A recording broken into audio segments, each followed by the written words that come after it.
Hello everybody, welcome back to Tom Guy DBZ, and today we're reacting to yet another death battle. I don't know the specifics of the characters yet, so let me put on some glasses so I can see who we're observing today. This time we're going for two popular game series, Skyrim versus Dark Souls. Dragonborn versus Chosen Undead. I don't know about you, but either of those sound like either a name for a super heavy metal rock band or a cover song for an album of a heavy rock metal band. I've never played either of these games.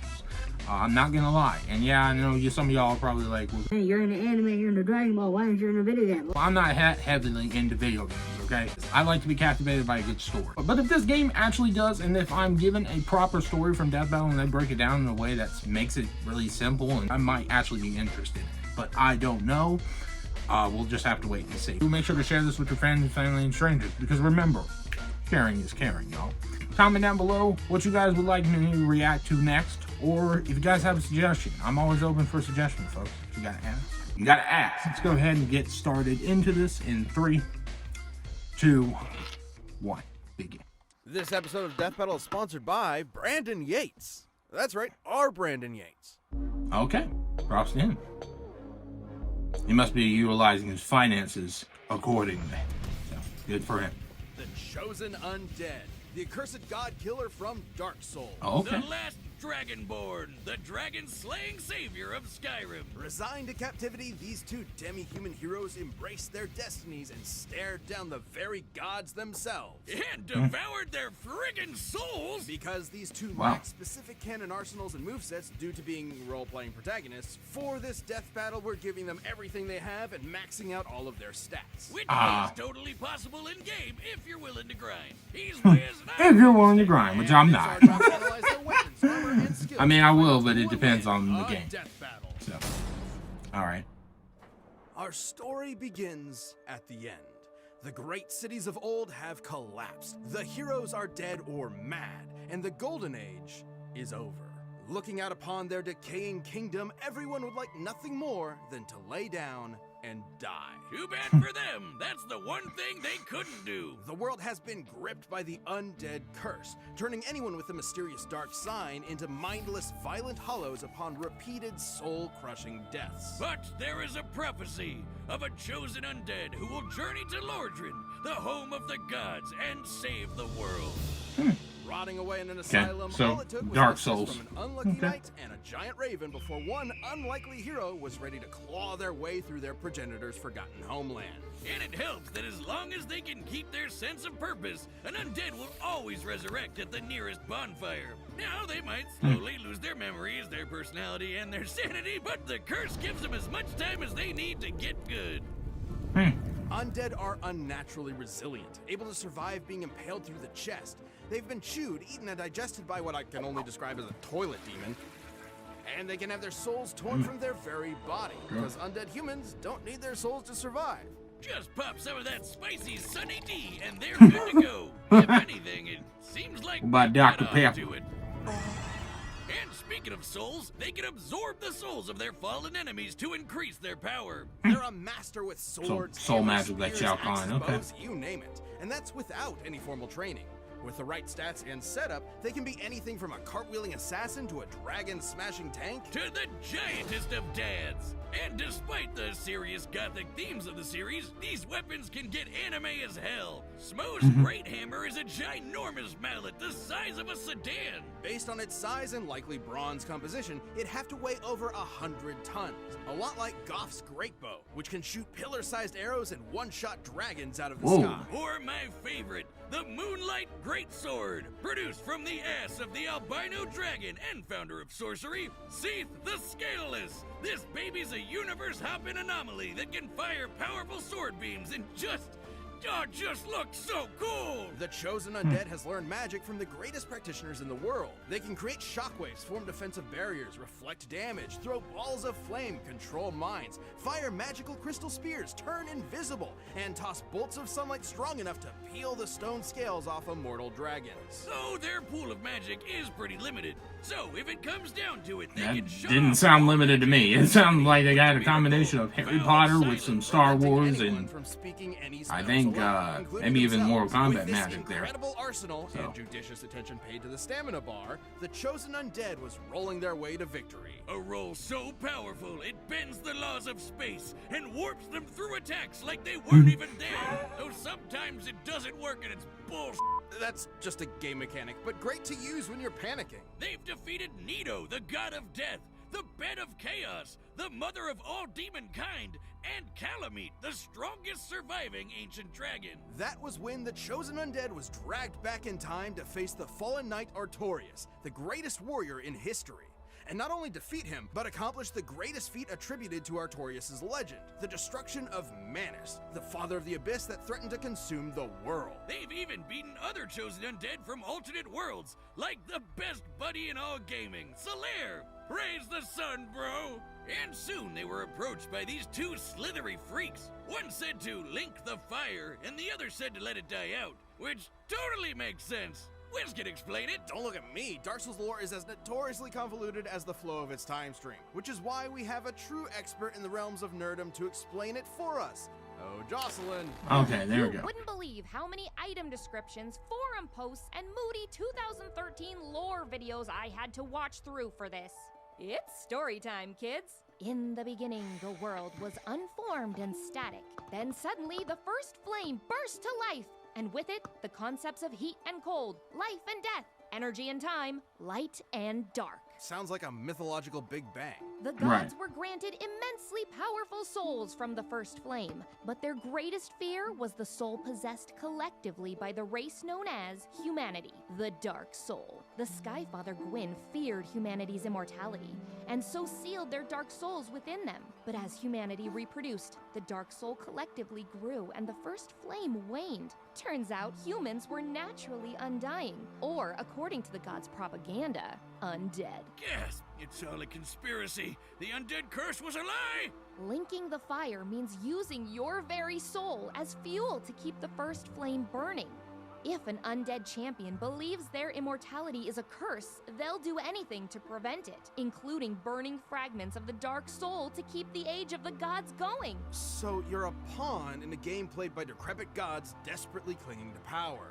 Well, that's a huge bummer. They might look like a depressed California So, raisin, but like in a order Renaissance to God light of the War. flame, their soul needs to be strong enough to maintain the whole universe and the flow of time for another 1,000 years. Other similarly powerful undead across time are swift enough to dodge lightning and even light itself.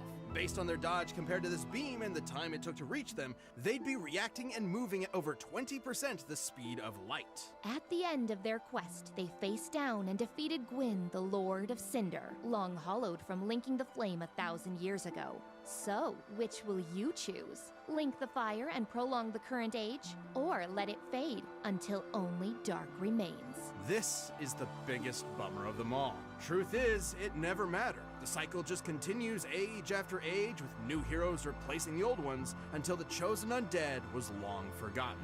Until the infinite march of time ground the world to ash. It was never about the happy ending. It didn't exist. It was about the struggle to get there. That's ultimately what gives us meaning. That was beautiful.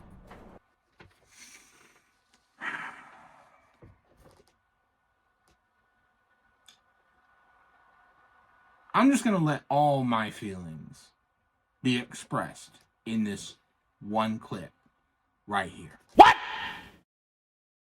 What the fuck? Yeah. I don't know what to think about this at all. Generally, I want to provide some insight, but I'm a little bit like, what?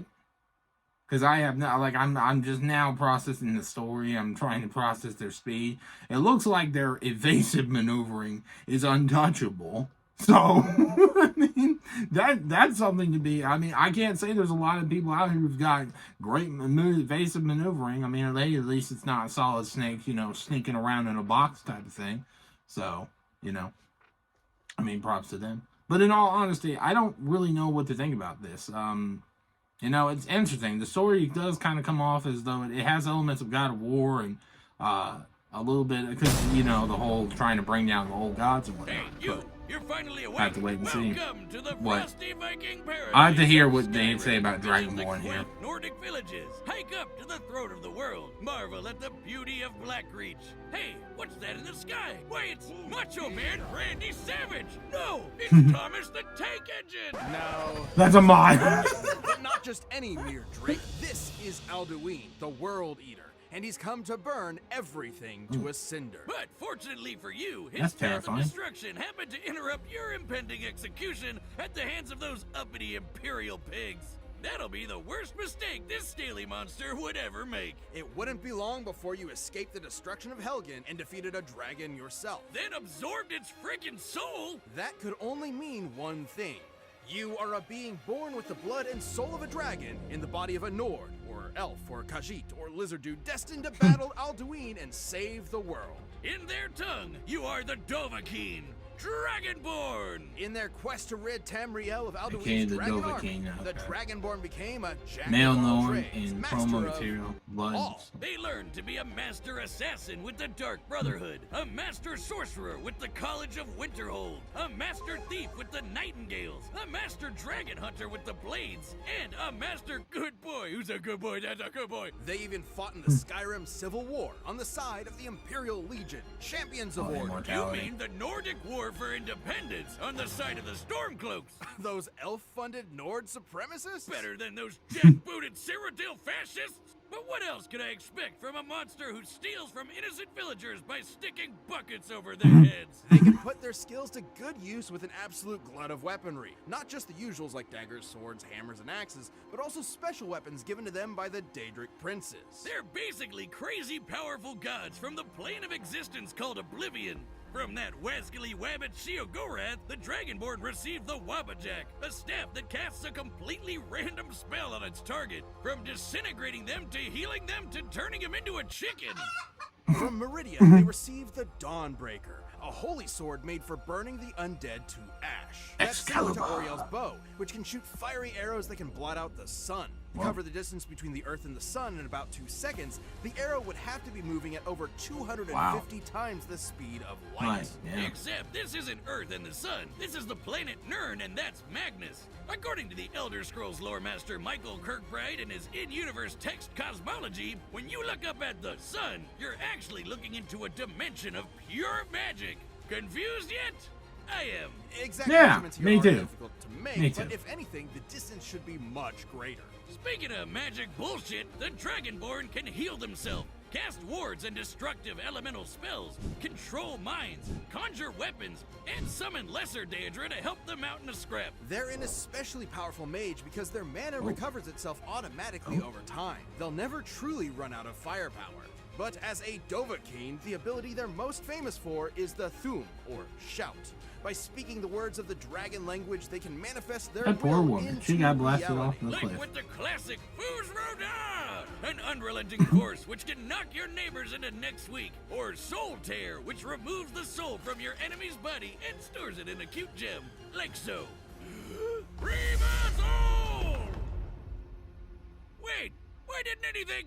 He has no soul. Oh! Student loans, man. Something had to cover the down payment. Wow, With really, these man? You shouts, sold the your Dragonborn soul? can You summon sold, wow. country-spanning storms, That's slow sad. down time, That's and even call pathetic. upon a dragon for help. Shame on Odahviing. you. Dragons may look like scaly That's one reptiles, more damn but in soul to the reality, devil. they're immortal demigods older than time itself. They're the children of the chief god of Tamriel's pantheon. The Dragonborn is an unstoppable force of nature. If they happen to take any damage, they can just drink a potion or nosh on a cheese wheel and be good as new. And they can carry up to 150 cheeses at once. My dream. Assuming these I mean, that is abnormally pretty large kick-ass. cheese wheels have an average weight of 70 pounds, we can determine that the Dragonborn can carry up to 10,500 pounds of cheese. And that Okay. makes sense Not considering bad. they can match muscles with giants who are so strong they can shatter the game spaghetti code to pieces.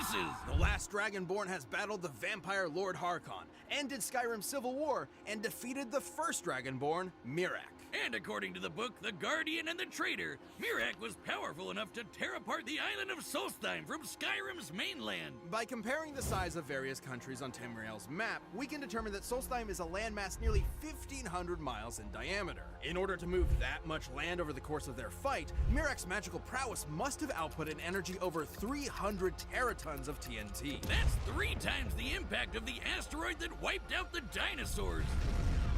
Not too crazy when shouts can get strong enough to shake the world itself. It wasn't long before the Dragonborn. Okay, they got some Dragon Ball sounds. Okay, they got some Dragon Ball logic in there. The World Eater once and for all. The epithet is literal. By absorbing Because the you know how souls they of Skyrim's be shouting in afterlife, Dragon Ball and be Alduin like, was "Ah!" shaking the whole damn world.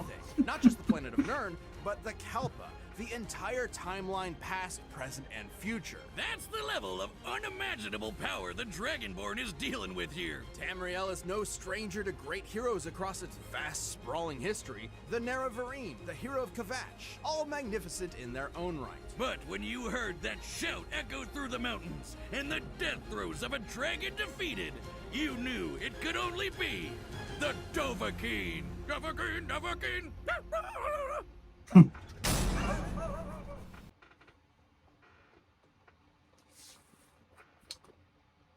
Okay, so I was paying attention to the math and the stats and whatnot, but to know that this man can lift over 10,500 pounds worth of cheese is pretty freaking awesome. I'm not gonna lie. But in all seriousness, I'm probably gonna give this to Dragonborn just because of the stats. And then I see immortality. He kind of has that ability, you know. I don't know what the extent or the ability of his immortality. There may be like one of those things of if his head gets cut off or his body has to be there or something of that nature. But it could be his immortality extends to further, you know, beyond. I'm not gonna put it on just yet, but I don't know. I'm still gonna give it to them. We're gonna see who Skyrim takes it. It might be Dark Souls. We'll see. Go and stop this fool who would let the flame burn the age of humans to ashes. I got 3D. Okay. The ancients of dark will do anything to snuff out the light. Save us, chosen undead. All right. Use that Dragon Ball Z voice. There we go. Okay.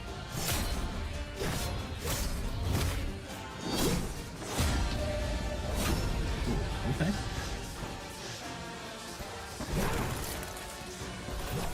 Bro, he's gonna go for that invasion. Boom, boom. Yep, he's gonna keep invading, man. You gotta actually do something. Oh. Dang. Oh wow. Yeah. The hammer is meant for a giant. It really is an anime size weapon there. Oh. Oh! Oh, okay. Picked it out like it ain't nothing.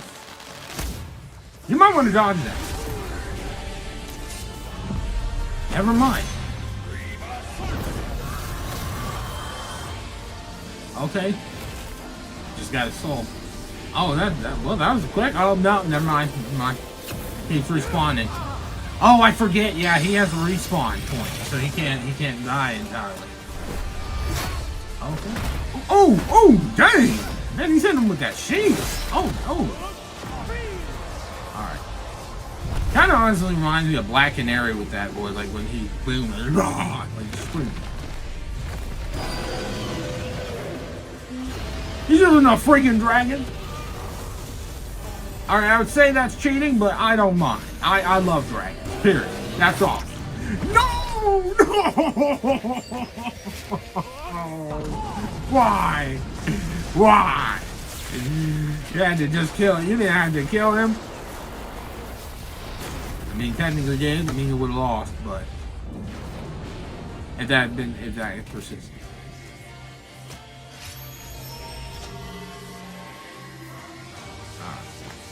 Okay, so they're busting out their holy weapons. They're busting out the Excaliburs. Let's see what we got. Okay. Oh, okay. I was gonna say I thought we were gonna do like that dual gunslinger shot in the dark glass duel moment there.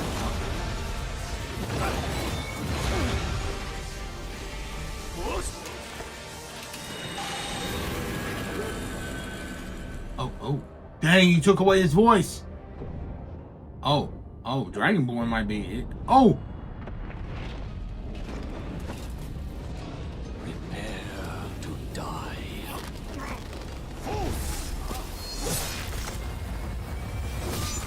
Save this world, chosen warrior! Blink the fire! Ooh.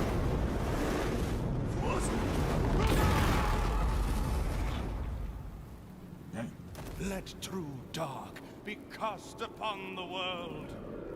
Our Lord hath returned. Okay, so that ain't good. You die! Oh my god, this boss is bullshit! This debate was fascinating. The Dragonborn had a wider variety of training, better access to summons, and magic that passively regenerated, as opposed to the Chosen Undead's limited pool of magic. Vow of Silence was a slick counter to the Dragonborn's magic and shouts, but it wouldn't last forever. The Dragonborn was significantly faster, too. The Chosen Undead could dodge beams of light, sure, but Oriel's bow could fire arrows that move at least 250 times that. But none of that mattered if the Chosen Undead couldn't stay dead. You'd think the Dragonborn's anti-undead weaponry like Dawnbreaker would be an easy solution, but the undead of Dark Souls aren't really the same as Draugr from Skyrim. Skyrim Undead are more like those classic reanimated skeletons. But remember the conspiracy. Humans in Dark Souls are naturally immortal. They're not actually undead. Soul Tear wouldn't have been much use either, considering humans in Dark Souls can have their souls removed without dying. So why didn't the Chosen Undead just keep coming back until they eventually won? Like with any Dark Souls boss. One word, power. The Dragonborn had way more and greater feats of raw power than the Chosen Undead. Oh yeah, like summoning country-spanning storms with a single shout, or defeating Mirak, who split a continent. There's also the lore. Both characters are essentially mythological demigods in the same kind of vein as Hercules or Sun Wukong. Yeah. Gameplay alone won't give you the best idea of their full power Alright, as yeah, characters. right, So let's and get that's an the idea of truth their about max it. potential from the lore. The Chosen Undead sustaining the First Flame with their soul was insanely impressive. Considering the First Flame is responsible for the core concepts of the universe, like energy and time, it's not a stretch to say it affects not just the planet they live on, but the whole universe. But that's nothing compared to the power levels in the Elder Scrolls. Let's compare the First Flame to Alduin. Both literally run on the power of souls, and both can be directly scaled to our combatants. Alduin had strength to consume I will say I like the universe, music. It's not really good. just Nirn, but the Kalpa as well. You know those planets you see in the sky? According to cosmology, those are actually separate, infinitely big planes of reality. Alduin was going to eat infinity. Multiple infinities. In comparison, the First Flame is powerful enough to sustain a universe and the flow of time. But it can't be infinite. Otherwise, it never would have faded to begin with. And that meant the Chosen Undead just wasn't powerful enough no matter how many times they revived. With that much of a Okay. difference in power, the Chosen Undead would eventually lose their will to fight and go hollow. It's not traditional, but it is a form of death in Dark Souls. The Chosen Undead was surely tenacity personified, but still wasn't enough to stand up to the Dragonborn's incredible skill, broken arsenal, and overwhelming power. The Chosen Undead could only last so long before they flamed out. The winner is the Dragonborn. That didn't answer my question. Which Thanks for one to watching. play. Stay tuned. We have a new death battle releasing Hold every on. 2 weeks this year. And click the join button to get new perks and extra Ah, content. Planet dang level it. members. I get can't to see death what it battles is. before anyone else, so don't miss out. Dark Souls. Next time. Oh, okay. All right. All right. Killua. All right, I can do it. I haven't completely watched Hunter x Hunter, so I gotta catch up. I gotta get caught up on the Misaka. All right. Did I say that? I hope I said that right. Misaka. I want to assume I said that right. So I'm still kind of confused on who won.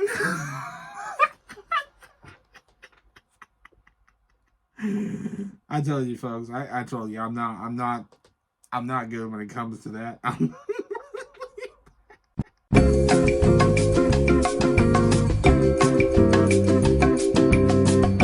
We got 3 different things to discuss here: animation, overall outcome, and the dragon. We gotta talk about the dragon. Let's begin. First, animation. Animation-wise, was pretty good. They utilized 3D aspects and really used 3D throughout the entire game, and throughout the entire match, and that makes complete sense. The games that they come from are 3D based environments, so it's actually pretty accurate in regards to what it is. And I think that with everything and their comedy and what they tried to throw in, because it was kind of goofy when he was trying to evade the attacks, or the Chosen Undead when he was trying to evade Dragonborn's attacks, I thought that was actually pretty funny. Overall, the animation serves to augment the overall experience of the battle itself. Next, the outcome. The outcome is very much a suggestible thing. In this circumstance, like I said, it's very weird because this match was based around a lot of the lore. There's a lot of information regarding these characters and what their capabilities and strengths are and stats-wise, which is what I liked about this episode. I liked the fact that Wiz kind of pointed out something about these characters, that their lore is kind of very significant to that of mythological figures throughout our history, even on this planet, from Hercules to Sun Wukong. There's only so much information we can do to calculate their actual strengths because we weren't there to experience them, nor can we assume everything based off of calculations. This is the deal. With Death Battle, I take every single one of their outcomes with a grain of salt. I don't always assume that every victory is guaranteed, and they even said that they gave each and every one of these characters the natural options that they're given in the beginning of the game. Like, they went ahead with the basic character that the game offers you as an option. Because it is customizable. You do have the option to choose to play however you want. So, it's definitely interesting when we do get matches like this because there's always circumstances where their total strength output and abilities and strengths and stats and everything else can be customizable and questionable at best. And really, at that end of the day, I say it's up to the player who plays it. That means you are able to control your destiny. Anyway, third, we gotta talk about that damn dragon. It was beautiful, it was elegant, and it breathed fire. But I was broken hearted that damn dragon took an L.